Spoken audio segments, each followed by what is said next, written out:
How to change color of Instagram notes. Hello everyone, this is Max. Welcome back to another tutorial video. So let's start without wasting time. Also make sure to watch this video till the end. First of all, open up Play Store. Tap on the search icon at the bottom right corner. Now tap on the search bar and type Instagram. Now tap on search at the bottom right corner. Now tap on Instagram and make sure to update to the latest version. After updating, simply tap on open. First of all, let me remind you that on Instagram, you can trigger some effects or color changes using some keywords or emojis. I will display all the keywords and emojis on the screen. Now tap on your profile at the bottom right corner. Now tap on your profile at the bottom right corner. Now tap on share a song or note. Now go to emojis. Now select certain emojis and click on share. Now it will show some effects on your screen.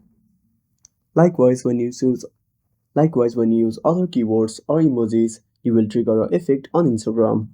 And that's it. Thanks for watching. Make sure to subscribe our channel and hit the bell icon. See you in the next video.